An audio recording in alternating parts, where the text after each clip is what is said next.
Russians kind of like to fetishize their own suffering. It's like Russians don't live, they survive, not other things. It's Russians don't live, they survive. On other things, it's considered weird to smile at people you don't know. Why is that? We don't trust you. Never give... Oh my gosh. Oh my gosh, it's funny. Okay. Give a knife as a gift. It's seen as a severing of ties.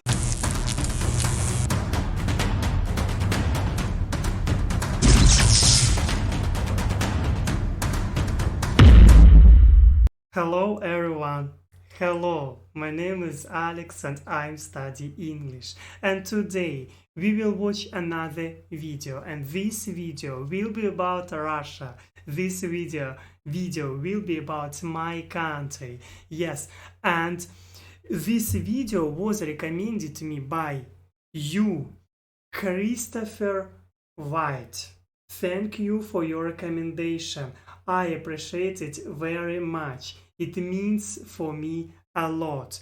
And also, this video was recommended to me by you, Sam. Thank you. Your recommendations means a lot for me. With your recommendation, I'm improving my English. I'm improving my listening skill and also speaking skill. Of course, it means a lot for me. Yes. And you can see my reaction, of course. You can support me. You can support my goal. I want to speak in English fluently, and also I want to understand English and American culture. And yes, you can support me. You can leave like and subscribe at me. Yes, and let's go. And this guy is speaking fast. I know this. That's why I will watch this video with subtitles. Of course, I know a lot of facts about Russia, but I think this video really long, 32 minutes, and it will be long reaction. Yes, and I hope I'll understand everything. Of course, I hope, because it's about my country. Oh, yes, let's go. Hey everyone, we've reached Russia, the big guy. You've probably heard of him. For this episode, I really wanted a real Russian to co-host with me. One guy immediately popped up. Say hi to Mr. Mike. Born and raised in Russia, in childhood, speaks the language, knows the culture. This dude is my go-to Russia guy. Quick disclosure, I've lived here in the States 3 times longer than I've lived in Russia. That said, where I falter, this is a preemptive apology. Well, thank you, Mike. Either way, it was either you or that Dmitry guy down my street. The crackhead? Oh, see how slim our options were? You're the best I got. It's time to learn geography now! Hey everyone, I'm your host Barbs, here with Mike. Russia is a big country that everyone has heard of. Big, unique, and above all, it's a country many of you guys have been waiting for on this channel. And this is gonna be a pretty big episode. We're gonna cover as much as we can without rushing into it. Приветствуем вас на русский эпизод. It's unusual here Russian speech, Russian language from geography. Now, as we all know, by land area, Russia is the largest country on Earth. The country is so big, it's difficult to even get an accurate 2-dimensional flat cutout of the nation due to the width of their land straddling a spherical arc on Earth's surface. And with lots of space comes lots of interesting geographical anomalies. Russia is so big that it has about 1/8 of all inhabited land on Earth and almost the same amount of surface area as the entire planet of Pluto. Russia is a transcontinental country that straddles both Eastern Europe and Northern Asia in a larger landmass known as Eurasia. It is often understood that the European part of Russia, where about 77% of the population lives, is everything west of the Ural mountain range, and the remaining 23% live on the east side. At about 6,600 miles or 9,000 kilometers east to west, the country covers 11 time zones and the longest border in the world with 14 different countries. Yes, even North Korea at the very narrow tri-point with China.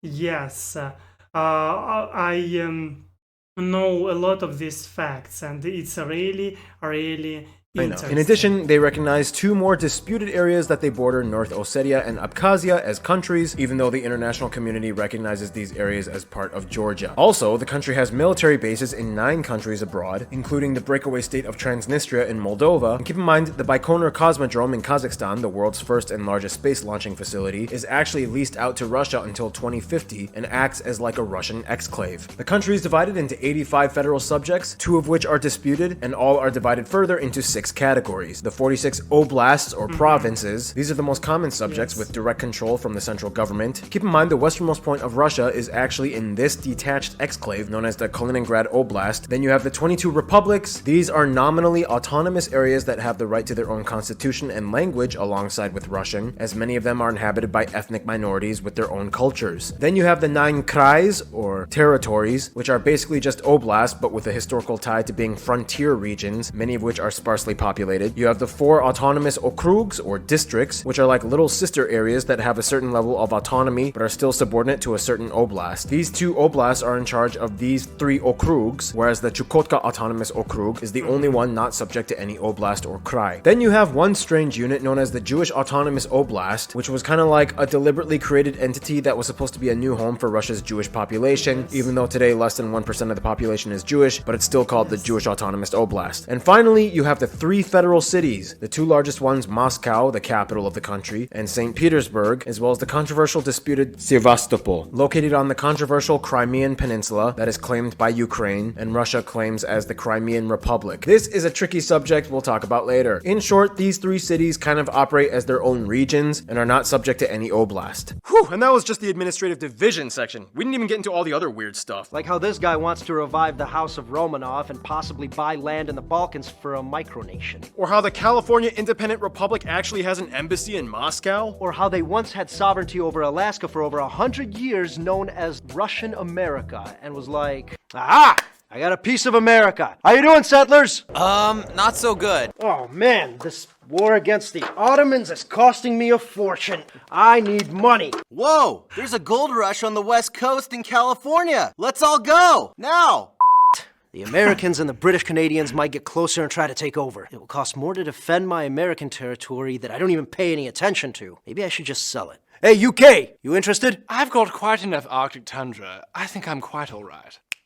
U.S.A.? All that frozen, useless land, you better sell it to me for cheap. And that's how they sold it for only $7.2 million, which by today's inflation rates would be equivalent to about $130 million or about 2 cents per acre. For what it's worth, though, Russia kind of got its general land territory we know today from the conquests, mostly from Cossacks that ended in the late 17th century, led by this dude. What is a Cossack? Well, long story short, it's kind of like this. I'm so sick of this pent-up aggression. I just need to get out of this town and get in a fight or something. Hey, you're an intrepid guy with a death wish who probably wouldn't mind maybe dying. How would you like to go out and get paid to do that for my country? How? Just like go out, make alliances with the locals, or I don't know, kill them. Just give me more land. It's an adventure. Like a mercenary or something. Let's not call it that, but something like that. And that's basically how Russia grew from this to this. In any case, there's a lot more to the Russian scene than just political divisions. The capital and largest city is Moscow, where nearly 1/10 of the entire population lives. It is the largest European city, and as of 2020, is one of the top 20 largest cities by city proper on Earth, with over... Yes, I was in Moscow. I saw these beautiful buildings. Yes, it's a really beautiful city, and Moscow never sleep. It's really great city, and there you can find a lot of interesting people, and it's amazing city, I think. So it's really amazing. Yes. Over 13 million people. Here, of course, you can find the 3 biggest and busiest airports. Otherwise, St. Petersburg, the 2nd largest city, has the 4th busiest airport. Just to skip away, St. Petersburg does hold the largest shipping port, the port of St. Petersburg, right on the coast of the Gulf of Finland. Yes, and St. Petersburg, of course, it's a really great city for me too, because I love architecture. I love museums there, and I was there only once, but I love this city very much. Yes, it's a really great city too, I think. Yes. Country has thousands of islands and islets off its coast, mostly situated in the Arctic, but the largest one, Sakhalin, located in the Pacific. Going I was in Sakhalin too. Yes.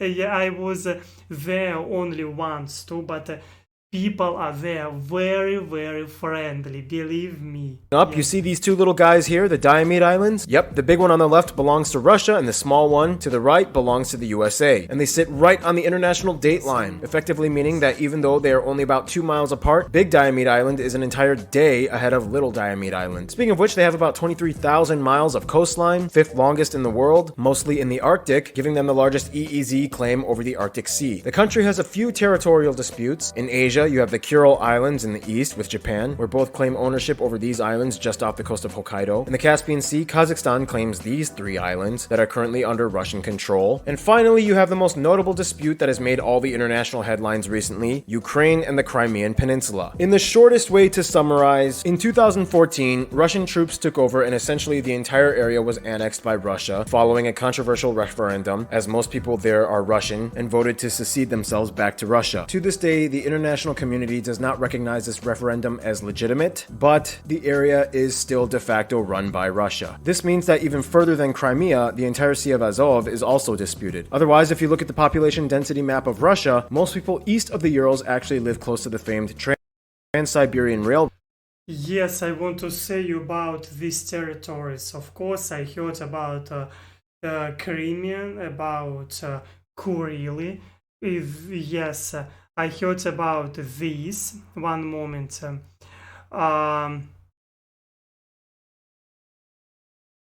Oh yes, about these islands I've heard too. Yes.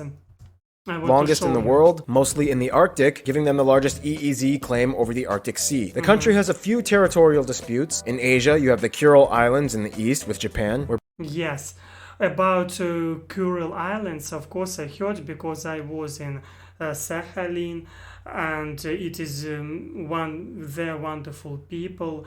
And now I live in Vladivostok, and my region, of course, a lot of people was in Kirill Islands, yes, and it is a really beautiful place, and a lot of people are.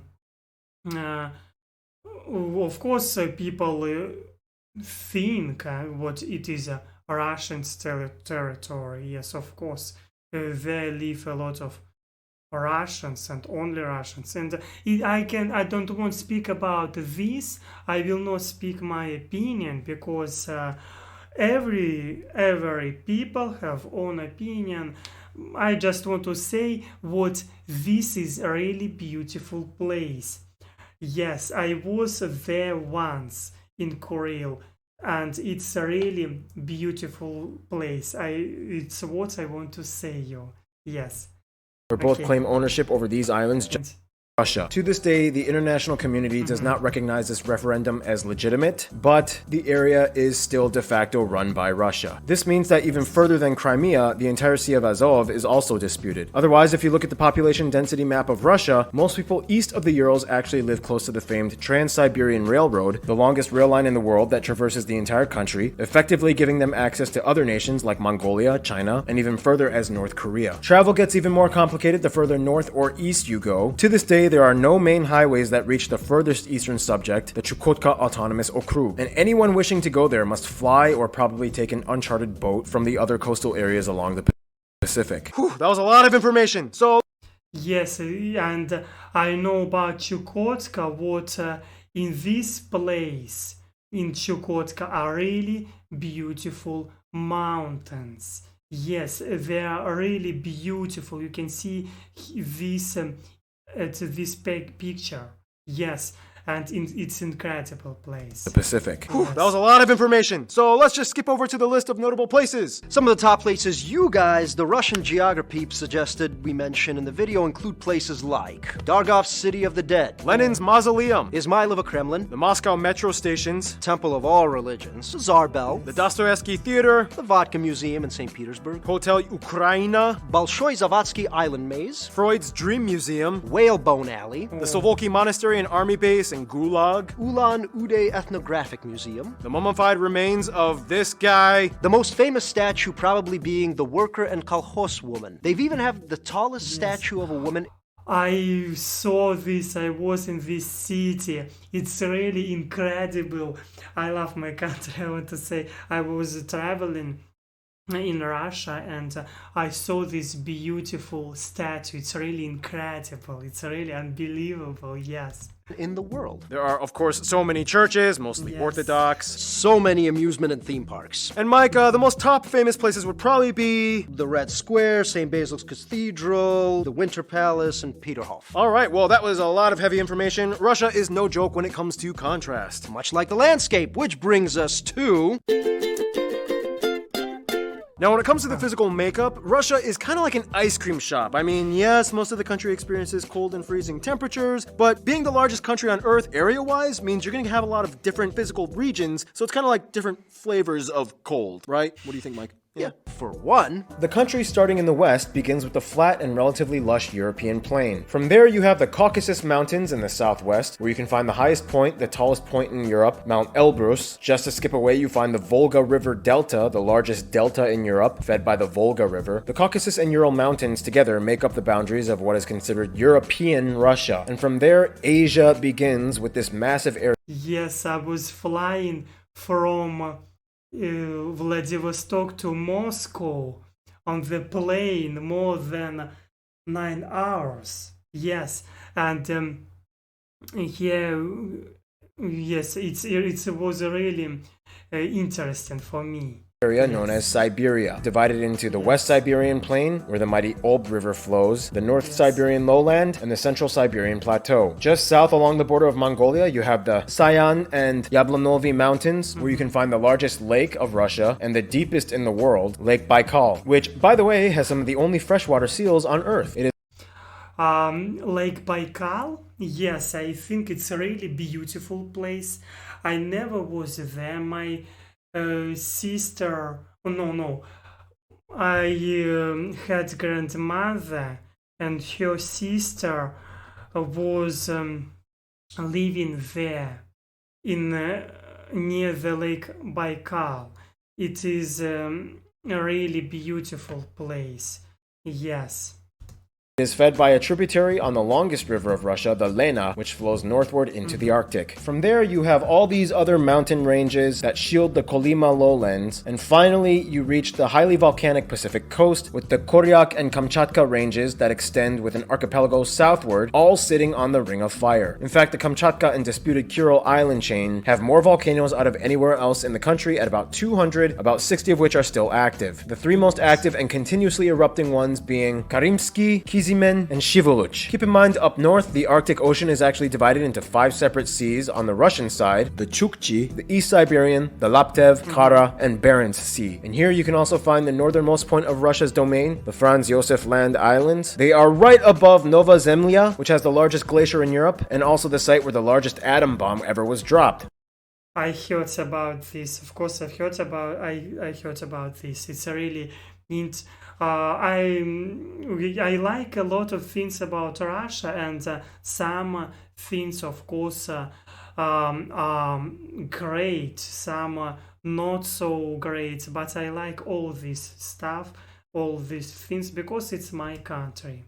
Yes. Fun fact, amidst all this land, about 60% of it is classified as being part of the Siberian Taiga or Taiga Forests, which are forests situated in colder climates with deciduous trees like oak, birch, and spruce. This is the largest forested area on Earth, yes, even bigger than the Amazon. Much of the south of Russia is classified under the steppe region zone, or massive expanses of grassy land with few trees, ideal for agriculture with moderate temperature and sunshine and moisture. Otherwise, the further north you go, the less hospitable the conditions get, and you reach the tundras and cold deserts, where very few people dare to live, but many resources are locked away, such as the numerous oil and natural gas reserves hidden in the interior and offshore sites in Siberia and the Arctic. Russia actually has the largest natural gas reserves in the world, making them the largest natural gas exporter and the largest oil producer in the world. Most of these petroleum resources are managed by state-owned companies like Gazprom, Lukoil, and Rosneft. Whew, lots of land and lots of stuff happening in it. Russia's economy ranks as the 11th largest by nominal GDP and 6th largest by purchasing power parity in 2020. 2020. Back to resources though, agriculture in Russia is kind of limited. Only about 0.1% of the 1 billion acres of arable land is used for permanent agriculture, and they only have a short 2 to 4 month harvest season. This is due to much of the area covered in full or semi-permafrost, which is not ideal for crop production. One thing it does produce though are these interesting geological formations known as pingos, which implode into massive craters which fill up into ponds, making the landscape the most trypophobic triggering region on Earth. Oh, get it away from me! All the strange cold water and wind erosion is also the reason why Russia has incredibly distinct remote rock formations found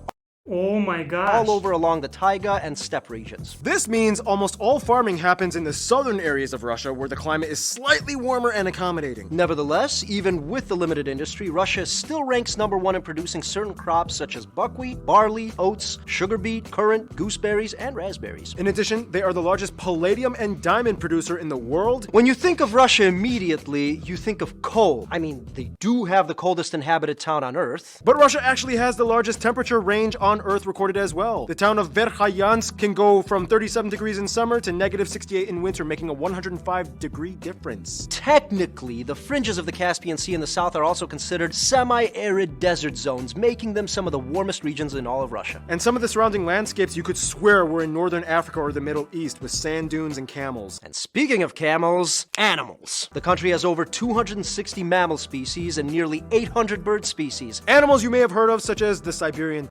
Yes. In my region, a symbol. In my region, Primorsky Krai. I live in Vladivostok now. And in my region, a symbol it is tiger. Yes, because we have these animals in my region. And I love these animals very much. They're cute and dangerous. Of course, they're dangerous. Yeah. Tiger, Asiatic black bears, Eurasian lynx. In the tundra regions, you can also find polar bears, reindeer, walruses, narwhals, Arctic foxes. In the warmer areas, you have wolverines, as well as that strange Saiga antelope with its weird elongated... Saiga Antelope? I never heard about this animal before. And of course, it is very interesting. Antelope? Yes, I want to see picture here. Oh my gosh, it's really incredible. Yes. Oh my gosh. It's have own beauty. It's unique. It's a really unique animal. I think so. Okay. nose. Of course, it wouldn't be Russia without the national animal, the Eurasian brown bear. So yeah, Russia. It has deserts, and it can be over 100 degrees, imploding permafrost, and active volcanoes constantly erupting as we speak. And finally, to finish all of this segment off, food. Now, of course, due to the vast, wide domain and numerous ethnic groups found in Russia, the country has an enormous range of regional cuisines. One common theme you'll notice is that Russians tend to pickle a lot of their vegetables since the harvest season is short and crops are not. Yes, I have this bottle can. I don't know how to say this, but I have near me this. available Yes. in the colder months. Anyway, just add a dollop of sour cream to your soups, take a shot of vodka, and bam, you're in the Russian zone. Some of the more widely known and popular dishes you guys, the Russian geography suggested: stroganoff, blины, chicken Kiev, голубцы, lots of different types of rye bread, many types of pyrogi. They have their own way of doing ice cream and meringue desserts. Caviar is a big deal in Russia, especially. Caviar, it is really expensive. I never eat this. Caviar, yes, it's really expensive. I never eat Especially this. from sturgeons. Many soups were a big soup and salad culture. You have things like shi, борщ, солянка, уха, щавелевый. Salads include vinaigrette, olivier. And they celebrate it on New Year's and they eat it on New Year's. right? It's not a party unless that salad's involved. They also took it from the Belgians or something, right? No, there was a Belgian guy who worked in a Russian restaurant, and then one of his sous chefs ended up stealing the recipe. Stole from the Belgians New Year's, got it. Now, we could go on, but it would take forever because Russia has over 180 recognized ethnic groups, which each have their own distinct culture. Speaking of which, I think that's just about the right time to transition to. In regards to Russian people, Fyodor Dostoevsky once said, "It's frightening to see how free a Russian It's frightening to see how free a Russian man's spirit is, how strong is his will. Yes, I like Dostoevsky very much. It is great. Russia have a really great literature. I love Russian literature. Yes, of course, it's really interesting to read, and I like to read Russian books. Yes. Man's spirit is, how strong his will. Being a Russian carries a powerful meaning to the Russian people. It's a title of honor and pride many of them take. The country is made up of about 143 million people. It is the most populous nation in Europe, and as of 2020, the 9th largest country in population on Earth. About 80% of the country identifies as ethnically Russian, and the remaining 20% come from one of the 180 or so ethnic minorities found throughout the country, the largest one being the Tatars at about 3.7% and Ukrainians at about 1.4%. From there, you have everything else from the Bashkirs, Chuvash, Karelian, and so on. Keep in mind, many of these minority groups are East and Central Asian in their heritage, like the Yakut and Tuvan and Altai peoples, whom speak Turkic or Mongolic-based languages and are not Caucasian. A lot of Russians like to visit Altai. Yes, because it is a really beautiful place. I never was in Altai, but I want to visit, and now I don't have money, but I believe, I know one day I will visit this region, this cry, because it's a really beautiful place. Russia it's a really great place for traveling. Yes, because when I was traveling in Russia, it is I met a lot of interesting people. Yes, and believe me, it's for you it will be cheap, because if you from USA, Canada, or European Union, for you of course it will be cheap. For me it was expensive. Yes, I was living in some intent. Yes, I was. Yes, I was using cheap hotels. Yes, but it was really fun. It was really great for me, because it's need to understand place where you live. Yes, and of course I love my country very much. Yes, and here we can see in Russia a lot of great people, and Yakut, it's a really interesting people too. Buryati, yes, and yes, I love all people who lives in Russia. I love all people in this world. Yes. Like the majority of people that identify as Russian. They use the Russian ruble as their currency, they use the types C and F plug outlets, and they drive on the right side of the road. Russian, of course, is the national language. However, the republics are allowed to have their own co-official languages as well. Oh, and speaking of which, Russian cursive is like the most mind-blowing sight to see. Now, with Russia, you have a lot of backstory, but the best way to probably start off is by understanding the Slavs. In Europe, there are three main powerhouse ethno-linguistic groups: the Germanic, the Latin, and the Slavic. Slavs are the largest one, and Russians make up the highest population of Slavs. Their roots are documented from Roman times, and they have spread all throughout Eastern, Central, and Southern Europe. With the exception of a few outliers like Poland and Croatia, the majority of Slavs in the world have a background in Orthodox Christianity, which was kind of like a further stem thing from the Byzantine Empire. If you don't know what any of that stuff is, basically in like the 4th century, Europe was like, "Oh no, I'm dying! The Germanic people keep attacking! I'm losing money and nobody wants to claim Caesar as divine! Help me, my predominantly Hellenistic Greek-influenced subjects to the east!" Psh, good luck,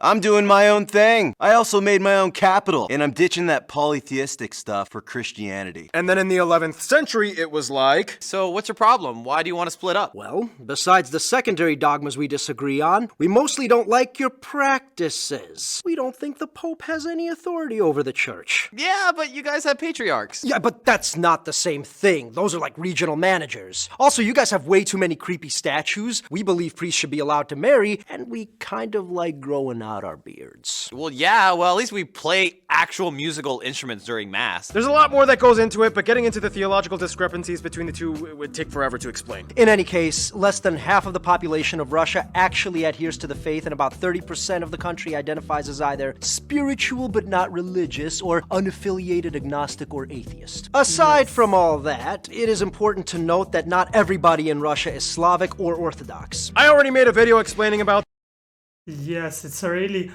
informative video. Yes, it's a really interesting video. Yes, I when I was traveling in Russia, I was living in house Orthodox people. Yes, people who believes in this. Yes, and I think it is a really interesting people. Yes, yes, it's a really interesting people. These, so we don't really have to talk too much about it, just watch the video. But basically, you have everything from the Turkic, Mongolic, Circassian, Uralic, and even Inuit peoples in the far northeast Arctic regions. They even have the westernmost Buddhist community on Earth in Kalmykia. Interesting, bet you didn't know that. Now, compared to the rest of Europe, Russia does have a high birth rate and immigration rate. Nonetheless, they also have a relatively high death rate, especially amongst men. In fact, today, women outnumber men in Russia at a 1 to 0.84 ratio. Yeah, there's a lot more women. In Russia, the competition amongst women is kind of visible. You explain. It's not uncommon to see women dressing up in full presentation mode with heels and nails done, even just to go to the store to pick up milk. To dive further into the social dynamic, you have to kind of understand Russia has gone through a lot of eras throughout its history. Basically, they've had kingdoms, invasions, expansions, wars, empires, unions, and most notable era, the 20th century communist era. The word has an almost ubiquitous connotation with the country of Russia. This is why you hear a lot of those distinct Soviet communist era words and phraseologies used in media like proletariat, bourgeoisie, means of labor, comrade! They were the first nation to extensively kick off and Comrade, I don't know what it means. Comrade. Yes. Comrade. Don't know. Anyway. implement the political ideology constitutionally after the October Revolution, and furthermore, they spread it abroad. I mean, that's kind of what the whole Warsaw Pact and Eastern Bloc things were during the Cold War, and it goes even further than that. All right, we just destroyed those Nazis. Awesome job, man. You know, Russia, it was really cool working with you. You're all right. Yes, my drug. It was quite pleasure destroying real enemy. Well, I guess my European friends and I should help Germany set up a free market system. Privatize their One moment, I want to stop, pause. One moment. I was charging my computer because I did it before. Yes, let's continue. corporate policy and stimulate the cash flow through competitiveness to get them back on their feet. No, me and my friends will help set up collective system that mobilizes and encourages proletariat to function efficiently by state regulations with no independent red tape loopholes. Oh shit, is this really happening? Da, I believe it is. I take east, you take west. And in the 50s, it was like... I influence north, you influence south. And in the 70s... I support north. I support south. And so on. Which begs the question, what exactly is communism? Although there are many schools of thought and varying definitions, in the shortest way of summarizing, communism is a philosophical, political, social, and economic ideology and movement derived much from the writings of Karl Marx. The ideal ultimate goal is to establish a common ownership and means of production by the people and the state. Or in the simplest form, you don't technically own anything, everyone technically owns everything on paper. But the state gets first dibs and distributes what it deems as most efficient, technically, kind of, but not. It's weird. It's weird. Anywho, after the fall of the Soviet Union in '91, they changed their system of operation. Legislatively, on paper, Russia classifies itself as a federal dominant party semi-presidential constitutional republic, with an emphasis on a heavily state-run economic model and Russian conservatism as a popular ideology. This party, United Russia, holds about 3/4 of the seats in the Federal Assembly. And it's semi-presidential because the president is head of state, whereas the prime minister is head of government. However, it's a lot more complex than that. Mike, what would you say? So, this is a country that is notoriously known for changing the rules as they play the game. I sort of see it as an oligarchy. Yes. Okay, so that... And of course, I agree with this. Yes, because we have families who are rich in Russia, and they are ruler in Russia. I think so. Being said, let's highlight some of the notable cultural traits and accomplishments that Russians are known for. For one, Russians were pioneers in the space race and kicked off the age of space exploration. Here's my buddy Destin from Smarter Everyday talking about it. All right, Paul, if you're going to talk about Russia, you've got to talk about aerospace engineering because they are impressive. It all started back in the day when a Russian visionary named Tsiolkovsky came up with this momentum balance for rockets, which came to be known as the rocket equation. Back in the early days of spaceflight, the Soviet Union kicked off the space race by launching Sputnik, the first satellite in space. Moved forward through the space race, Yuri Gagarin, the first human in space. That was a really big deal. Fast forward to today, and you realize that Russia and the United States are not just collaborating, there's a full-on partnership between the two nations. No matter what political situation is going on the ground, these engineers, NASA and the Russian aerospace industry, they've been working together to make human space exploration possible. The International Space Station, one of the most amazing things ever made by humans, has been a platform for persistent human presence in space since the late 1990s. I love this thing. Also, the Russian Soyuz spacecraft, developed in the early 70s, has proven itself to be the workhorse of human spaceflight. This stuff is awesome. Thanks for letting me say that. If you're doing a video about Russia, you have to talk about rockets because Russians are good at rockets. Why don't you have a segment for each country about the rockets that are, like, I know how you edit. You're going to cut me off now. You could have a... And aside from the space race, there are many discoveries and inventions I attributed like his sense of humor, how they're doing this. to Russian innovators. Here's just a few of them that we will put on a full screen montage. They even invented the game Tetris. In fact, their theme song is a Russian folk song called Korobeiniki. Ой, полным-полна моя коробушка есть и ситцы и парча.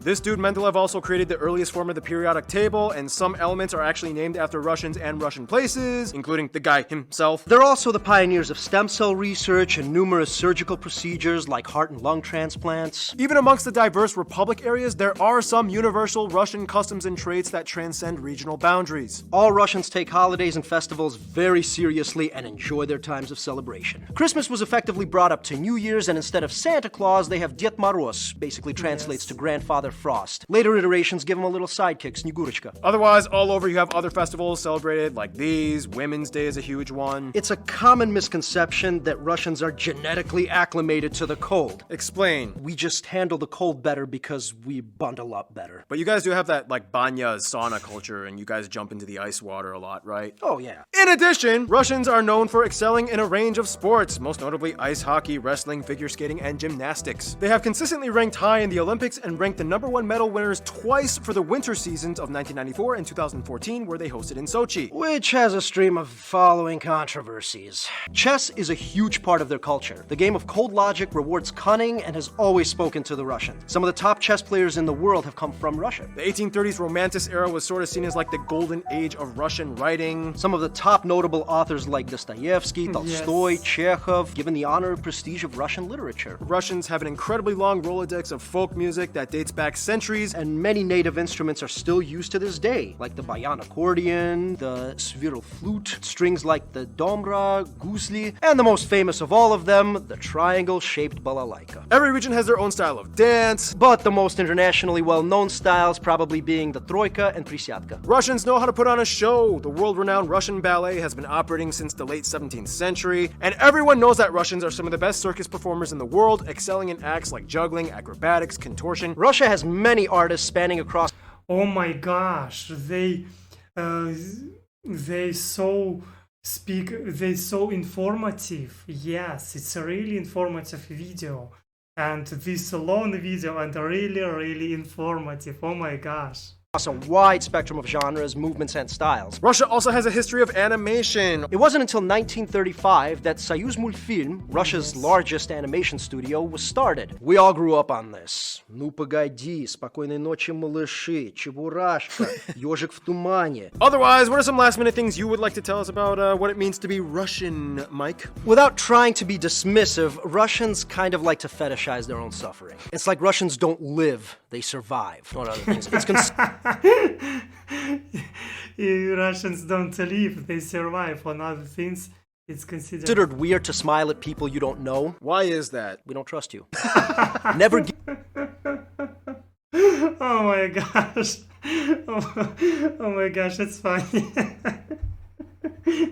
Okay. Give a knife as a gift. It's seen as a severing of ties. Russians are a very hospitable folk. Many will invite you into their homes and will display either sadness or offense if you refuse. Once you've made it in, they will often bribe you to stay with things like tea, conversation, booze. In Russia, middle names are not chosen by their parents. You are born with one. It is your paternal name. So my father's name is Yuri, therefore my middle name is Yurevich. And that applies to women as well. Absolutely. Oh, okay. Women, you get a male name for your middle name. All right, and with that said, here's a brief condensed history of Russia. Early dispersed Slavic tribes. Rurik the Rus unifies them. The Kievan Rus. Vladimir the Great. Mongols invade. Ivan the Great. Ivan the Terrible. House of Romanov begins. Peter the Great. Catherine the Great. Crimean War. Serfdom abolished. Alaska sold to the U.S. Russo-Japanese War. World War I. Rise of the Soviet Union with Lenin's Bolsheviks. Royal Romanov family is deposed. As depicted by that incredibly accurate cartoon, Communism! Lenin dies. His body is weirdly embalmed and put in display, but okay. Stalin dictator years. World War II. Germany breaks agreement and tries to invade Russia. Big mistake. Cold War begins. Nuclear arms race and space race with the U.S.A. Cuban Missile Crisis. Summer Olympics in Moscow. Gorbachev reforms and wins a Nobel Peace Prize. Boris Yeltsin wins first popular presidential election. Fall of Soviet Union. Chechnya unsuccessfully tries to break away. Putin voted in for the first time, serves 2 terms, then after a brief hiatus, voted in a 3rd time. Business and digital era boost Russia's economy. Georgia-Russia war. Russian troops take over Crimea. Controversial referendum. And here we are today. And there's a lot more we could have expounded on, but there isn't enough time, so if you'd like to add anything, please write it in the comments. In any case, we've already mentioned some famous Russians in this episode, but here's a list of some more notable Russians, historic and modern. Some of the most famous authors include people like these, but the most famous ones might be Alexander Solzhenitsyn, Vladimir Nabokov, Nikolai Gogol. a lot of famous actors and directors, but some of the top ones being people Oh like my Clara gosh. Rumianova, Anatoly Papanov, Vladimir Vysotsky,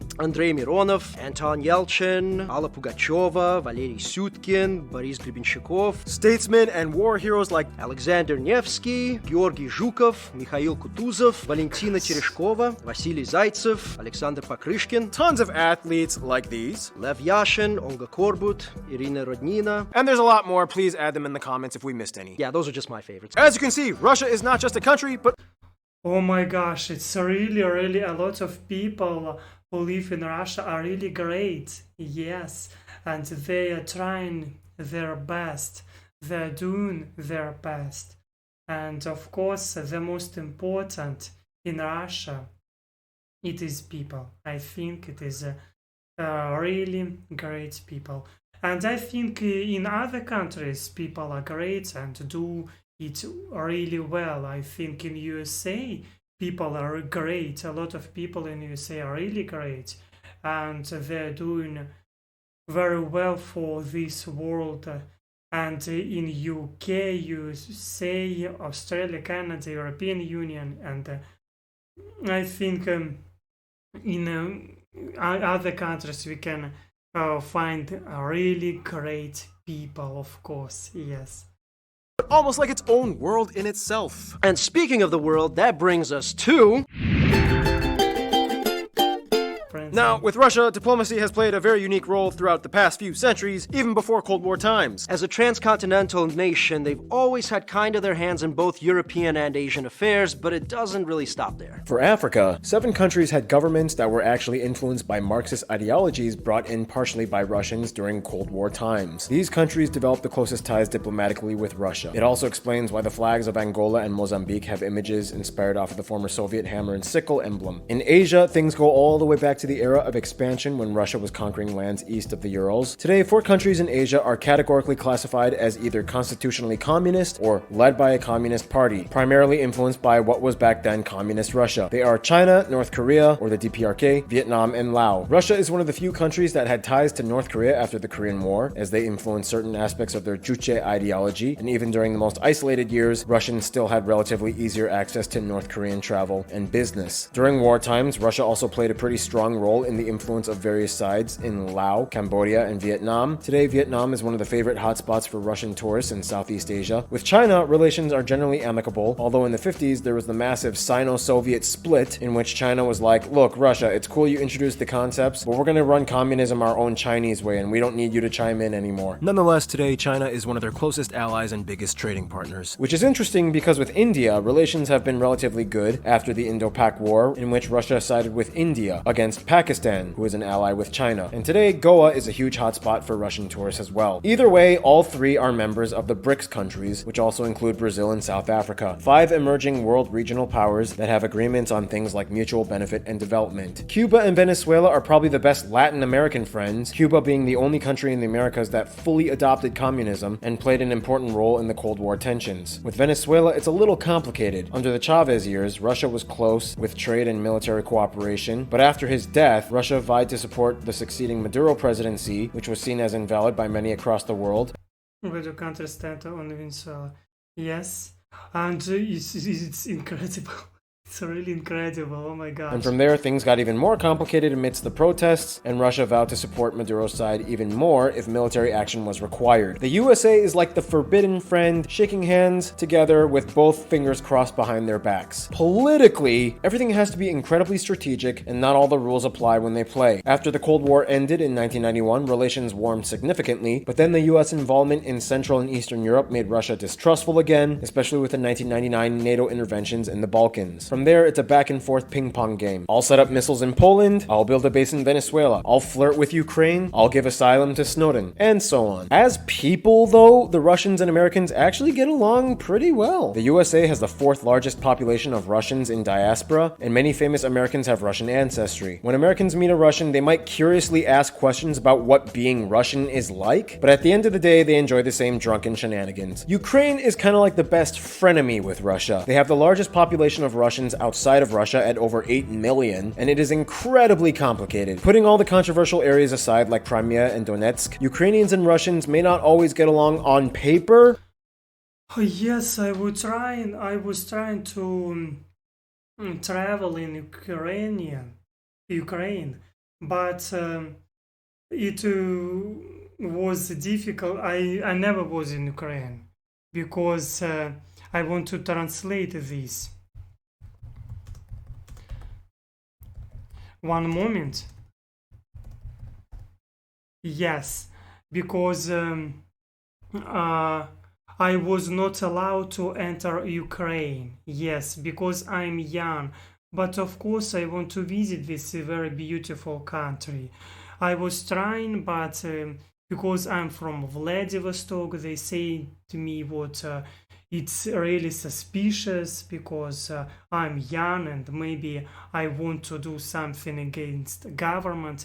But I was only to travel, only to visit Kiev.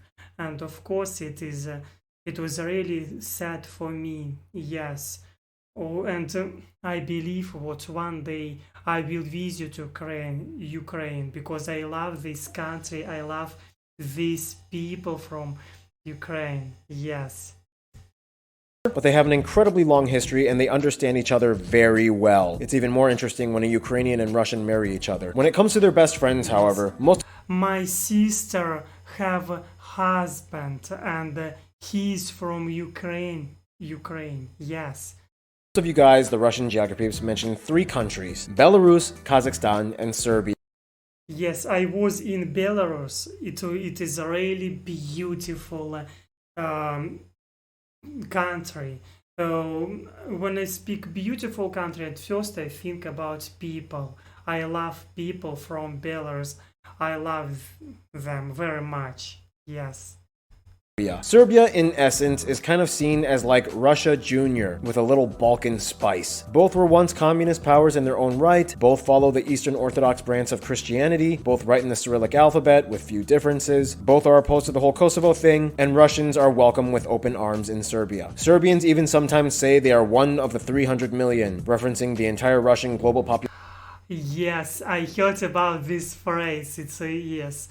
population yes. domestically and abroad. Kazakhstan and Belarus have always had close ties, and the Russian language is even co-official in their countries, and both were former USSR states. Kazakhstan has the second largest population of Russians abroad at over 3.6 million, and they are kind of seen as like the breadbasket country to Russia, as their environment is more suitable for agriculture. Many food supplies come to Russia from Kazakhstan. Belarus is like Russia's girlfriend who takes many cues from her boyfriend's lifestyle. The heads of state even play hockey together. The majority of Belarusians actually speak Russian instead of their native tongue Belarusian. This in return, however, has kind of prompted a sort of re-Belarusification period for the country, and they are now trying to reclaim their roots instead of just imitating Russia. Nonetheless, Belarus will always be one of Russia's biggest cheerleaders. In conclusion, Mike, I think you should take this. Russia is an old and contradictory country. It's beautiful. Contradictory. What it means? I want to... Okay. Yes, I want to translate. Contradictory. Yes. Dictory. Yes. Oh my gosh. Dictory.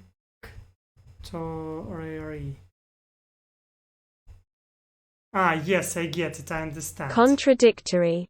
Contradictory country. But scarred, eloquent and clumsy, cunning and simple. Its people are proud but damaged, resilient and defensive. Russians are unique but numerous, and if you should be so lucky to meet one, you'd be hard-pressed to forget them. Stay tuned! Rwanda is coming up next. Hey guys, Art here with me. Just remember, we got... I watched this. Oh my gosh, it was really fast for me because maybe it was really interesting. Yes, I like to watch something about Russia, and of course, I don't want to... When was made this video? It's interesting. In January 2020. Yes, this video are fresh. Yes, and of course, I love this video. Because of course it's about my country, and they did really great work. And I want to remind you what this video was recommended me by Sam. Thank you, Sam, for this recommendation. And also Christopher White. Thank you for your recommendation. I appreciate it very much. And of course, when I'm speaking, I do a lot of mistakes because I'm only study English. And anyway, I will continue to speak. I will continue to react on different videos. And thank you for likes. You can subscribe to me also. And yes, see you next time.